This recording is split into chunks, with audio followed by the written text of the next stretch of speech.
अस्सलाम वालेकुम। कमर मेकन बोल रहा हूँ। इस वक्त इंतहाई अहम तरीन खबर के साथ आपके सामने हाजिर हुआ हूँ। इस वक्त रात के 11 बज रहे हैं और अभी हमारे पास जो इतलात आ रही हैं वो तो बहुत ज़्यादा तशवीशनाक हैं। इस वक्त शाह महमूद कुरैशी साहब भी अंडर अरेस्ट हैं। जो तशवीशनाक सूरत हाल इस वक्त बन चुकी है वो सारी आपके सामने रखनी है। आज शाह महमूद कुरैशी साहब ने जब प्रेस कॉन्फ्रेंस ख़त्म की तो उसके बाद वो अपने घर वापस गए और वहाँ से उनको गिरफ्तार कर लिया गया। लेकिन अभी एफआईआर सामने आई है और एफआईआर की तमाम तर डिटेल्स मैं आपके सामने रखूंगा। लाइव आने का मकसद भी ये था कि तमाम तर तफसीलात आपके सामने जल्द से जल्द रखती जाएं और एडिट करने में, अपलोड करने में मजीद वक्त जो है वो ना लगे। तो आपसे ये दरख्वास्त है कि आप एक दफ़ा वीडियो को शेयर कर दें ताकि ज़्यादा लोगों तक ये मैसेज पहुंच सके। इस वक्त शाह महमूद कुरैशी साहब अंडर अरेस्ट हैं। एफआईए ने उनको उनके घर से गिरफ्तार कर लिया है और एफआईआर सामने आ चुकी है। और एफआईआर का जो पूरा मतन है वो मैं आपको पढ़कर सुनाऊंगा। आपके रोंगटे खड़े हो जाएंगे और आपको वो वक्त याद आएगा कि जब पिछली हुकूमत ये तमाम बिल पास कर रही थी, तमाम कवानीन जाते जाते पास कर रही थी, तो वो क्यों कर रही थी।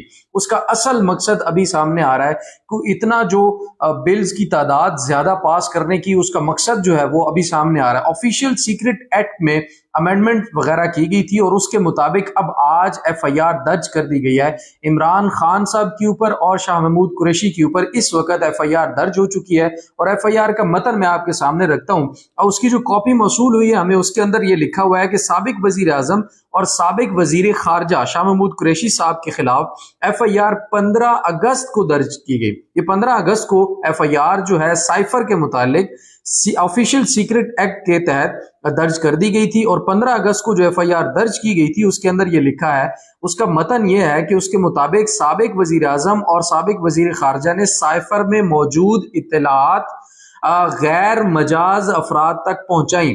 यानी कि उन्होंने साइफर की जो अंदर मालूमात थी वो उन लोगों तक पहुंचाई जिन लोगों तक वो मालूमात नहीं पहुंचनी चाहिए थी।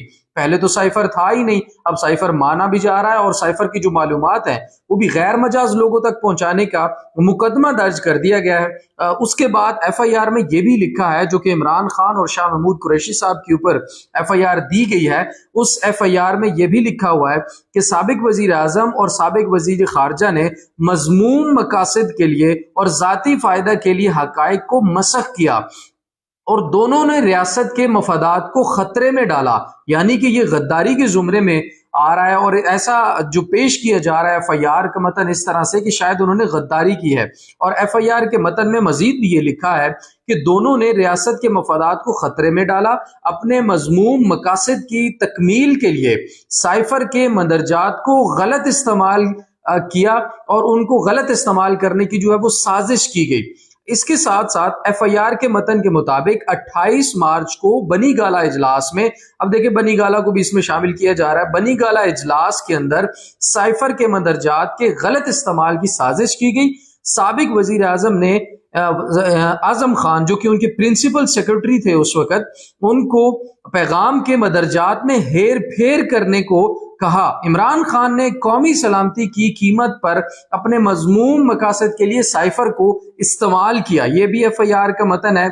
इसके साथ मजीद ये भी लिखा गया है कि इमरान खान ने साइफर टेलीग्राम बदनीयती के तहत अपने पास रखा, वजारत खारजा वापस नहीं भेजा और अब भी ये वजीर आजम के कब्जे में है, यानी साबिक वजीर आजम इमरान खान के कब्जे में आज भी वो साइफर मौजूद है। इस एफआईआर में ये इल्जाम लगाया गया है, जो कि अभी दर्ज की गई है एफआईआर जो सामने आई है, जिसमें शाह महमूद कुरैशी साहब को भी आज गिरफ्तार कर लिया गया है। तो दोनों के ऊपर ये एफआईआर दे दी गई है। इसमें साथ में यह भी लिखा हुआ है कि मतन के मुताबिक साइफर टेलीग्राम गैर कानूनी कब्जे में रखने से पूरा साइफर सिक्योरिटी सिस्टम खतरे से दो चार हुआ। यानी कि वो पूरा जो सिस्टम था जिसके तहत साइफर आता था, वो पूरे का पूरा सिस्टम जो है वो खतरे से दो चार हुआ है और उस दो चार हुआ और मुल्जमान के इन इकदामात से गैर मुल्की कुव्वतों को बिलवास्ता फायदा पहुंचा और मुल्जमान के इन इकदामात से रियासत पाकिस्तान को नुकसान पहुंचा।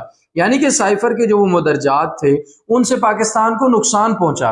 जाहिर है पाकिस्तान को नुकसान ये पहुंचा कि असलियत सबकी खुलकर सामने आ गई।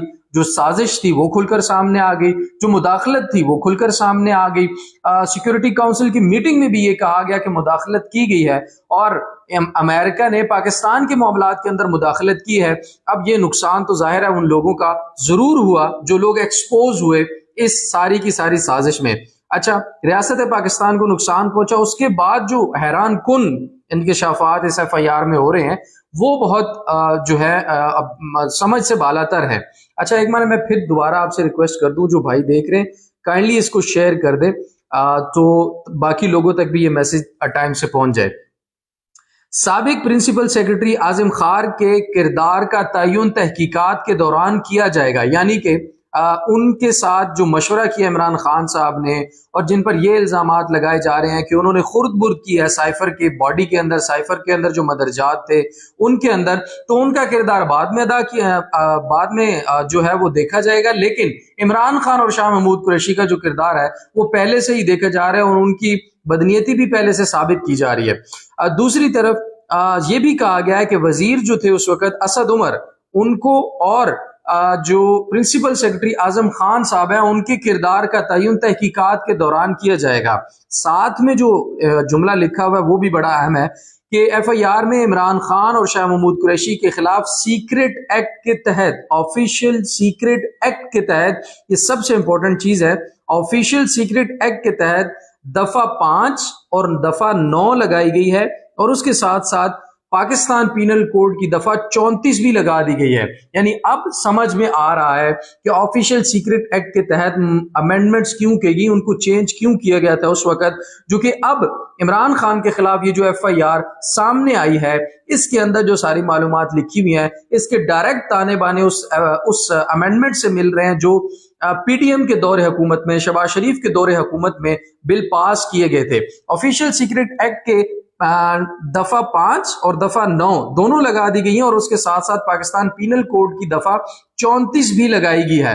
تو یہ یاد رکھیے کہ عمران خان صاحب پہلے ہی اٹک جیل میں موجود ہیں، قید ہے، بیرک نمبر 3 قیدی نمبر 804، ان کی ویسے ہی دھوم مچی ہوئی ہے اس وقت، لیکن اب یہ جو سائفر کا معاملہ ڈال دیا گیا ہے، ایسا لگ رہا تھا کہ شاید اسلام آباد ہائی کورٹ کے اندر جو توشہ خانہ کیس ہے، توشہ خانہ فوجداری کیس الیکشن کمیشن کی طرف سے بنایا گیا ہے، اس کے اندر جب یہ چیلنج ہوگا اور اس کی سماعت ہوگی تو اس کے بعد اب چیف جسٹس یا تو دیر کرتے رہیں گے، چیف جسٹس عامر فاروق صاحب اسلام آباد ہائی کورٹ کے جو چیف جسٹس ہیں ان کے پاس کچھ حربے ایسے ہیں کہ وہ کیس کو ڈیلے میں ڈال سکتے ہیں۔ جب وہ ڈیلے کر دیں گے کیس کو تو کچھ اور دن مل جائیں گے، عمران خان صاحب اندر رہیں گے، ان کی نہ ضمانت ہو پائے گی نہ ان کی سزا معطل ہو سکے گی۔ اگر وہ کیس سن بھی لیتے ہیں تو میرٹس کے اوپر کیس سننے میں جب وہ بیٹھیں گے تو یہ کیس جو ہے جج ہمایوں دلاور کا جو فیصلہ ہے وہ اڑ جائے گا۔ یہ کنفرم ہے کہ اسلام آباد ہائی کورٹ سے جج ہمایوں دلاور کا جو فیصلہ ہے وہ اڑ جائے گا، اس میں کسی کو کوئی شک و شبہات جو ہے وہ اس میں موجود نہیں ہے۔ لیکن اس کے بعد آنے والے حالات اور دنوں میں ظاہر ہے عمران خان اور زیادہ ابھر کے آنے کا جو خدشہ تھا وہ موجود تھا، تو اس وقت ان کو سائفر کے کیس میں پھنسا دیا گیا ہے۔ اگر وہ جو توشہ خانہ فوجداری کیس ہے اس سے نکلتے ہیں تو پھر توشہ خانہ نیب کیس موجود ہے، اس کے بعد القادر ٹرسٹ کیس موجود ہے، اس کے ساتھ ساتھ اے ٹی سی کے کیسز موجود ہیں، تو یہ تمام تر کیسز سے پہلی بات تو ہے عمران خان صاحب کا نکل پانا بہت مشکل ہوگا۔ لیکن جو اس وقت تمام تر پلاننگ کے تحت چیزیں جو ہے وہ چلائی جا رہی ہیں اس کے مطابق اب یہ سائفر کا معاملہ بھی ڈال دیا گیا ہے۔ شاہ محمود قریشی صاحب کو آج اٹھا لیا گیا ہے، وہ بھی اس وقت جیل میں موجود ہیں، یعنی کہ کسٹڈی میں موجود ہے، ان سے بھی تفتیش کا سلسلہ جو ہے اطلاعات کے مطابق شروع کر دیا گیا ہے۔ لیکن اب دیکھنا یہ ہے کہ آفیشیل سیکرٹ ایکٹ جو لگا دیا گیا ہے دفعہ 5 دفعہ 9 اور پاکستان پینل کوڈ کی دفعہ جو 34 لگا دی گئی ہے، اس کے تحت آگے فیوچر کیا ہوگا۔ فیوچر جو سیانے لوگ ہیں، جو ماہر قانون ہیں، اس کے ساتھ ساتھ جو صحافی ہیں، وہ یہ دیکھ رہے ہیں، ان چیزوں کی طرف پریڈکشن کر رہے ہیں کہ اب آنے والے دنوں میں یہ کوشش کی جائے گی کہ عمران خان کے اوپر تو پابندی لگائے ہی لگائے، اس کے ساتھ ساتھ تحریک انصاف کو کرش کرنے کے لیے اس کے اوپر بھی پابندی لگانے کے لیے پوری کوشش کی جائے گی۔ اور اس کے ساتھ جو سب سے بڑا مسئلہ یہ ہوگا کہ اگر تحریک انصاف الیکشن میں پہلی بات تو ہو نہ، اگر ہو تو اس کے پاس بلے کا نشان ہی نہ ہو، یعنی کہ تحریک انصاف اور بلہ دونوں اس وقت جو ہیں وہ निशाने पर हैं और उनको उड़ाने की जो मुकम्मल तैयारी है इस वक्त वो कर ली गई है। और अब देखना ये है कि अब ये आगे हालात किस तरफ जाते हैं। दूसरी तरफ शाह महमूद कुरैशी साहब ने भी आज कहा कि 2013 में भी बल्ले से इलेक्शन लड़ा, 2018 में भी बल्ले से इलेक्शन लड़ा, ज़िमनी इंतखाबात भी बल्ले से लड़े। तो अब ऐसी क्या वजूहात हैं जिसकी बिना पर यह कहा जा रहा है, ये रूमर्स फैलाए जा रहे हैं कि बल्ले का निशान तहरीक इंसाफ से ले लिया जाएगा, तहरीक इंसाफ पर पाबंदी लाई जाएगी, जो कि सही महसूस होता है और ऐसा लगता है कि शायद ऐसा होने जा रहा है। लेकिन अब देखना यह है कि हालात किस तरफ जाते हैं। इमरान खान साहब के जो मजीद केसेस हैं वो अदालतों में लगे हुए हैं। मंडे से उनकी केसेस की समाअत दोबारा से शुरू होगी। मंडे को इमरान खान का साहब की केसेस हों या फिर इलेक्शन में जो इस वक्त डिले करने की कोशिश की जा रही है, उसमें भी तहरीक इंसाफ ने आज ऐलान किया कि वो सुप्रीम कोर्ट में जा रहे हैं। तो अब मामला सारे का सारा जो है वो सुप्रीम कोर्ट की तरफ दोबारा जाता हुआ नजर आ रहा है। और इलेक्शन कमीशन भी अपनी मुकम्मल तैयारियों में है कि जैसे ही कोई चीज मिले वो पाकिस्तान तहरीक इंसाफ और इमरान खान साहब के ऊपर पाबंदी लगा दें, क्योंकि पाबंदी लगाए बगैर तो लोगों के दिलों से निकालना मुमकिन नहीं है। उसका कैदी नंबर भी लोगों को अब याद हो गया है, उसका बैरक नंबर भी लोगों को याद हो गया है और लोग उसको सीने पर सजाए फिर रहे हैं। आज मैं देख रहा था कि एक बंदे ने वीडियो शेयर की हुई थी और उसके ऊपर लिखा हुआ था कैदी नंबर 804 बैरक नंबर 3। अंदाजा करें कि इस हद तक लोगों की जुनूनियत जो है वो इस लेवल तक पहुंच चुकी है। दूसरी तरफ पाकिस्तान तहरीक इंसाफ का झंडा उठाने पर तो पाबंदी है, शाह महमूद कुरैशी साहब ने आज ये कहा प्रेस कॉन्फ्रेंस में।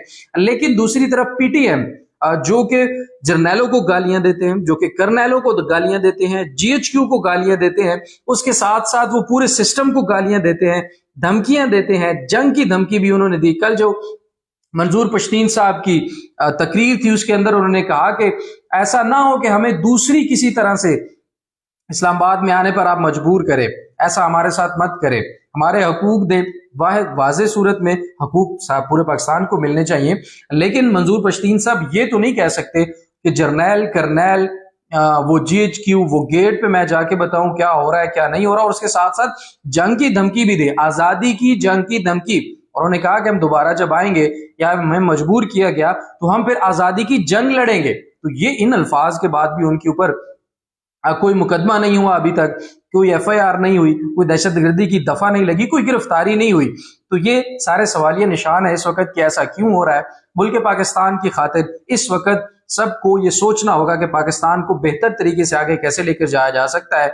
और पाकिस्तान के मकबूल तरीन लीडर पर अगर इस वक्त इस तरह की पाबंदियां और इस तरह के हथकंडे इस्तेमाल किए गए तो उसका जाहिर है कि कोई खातिर खा अच्छे नताइज बरामद होने के चांसेस जो है वो बहुत कम है। उम्मीद कर सकते हैं पाकिस्तान में बेहतरी आए, पाकिस्तान में रूल ऑफ लॉ हो, पाकिस्तान में कवानीन की पाबंदी और तमाम तर इदारे भी कवानीन के मुताबिक पाकिस्तान के अंदर रहते हुए काम करें। तो ये एफआईआर जो थी उसका मतन एक्सक्लूसिवली हमने आपके साथ शेयर किया।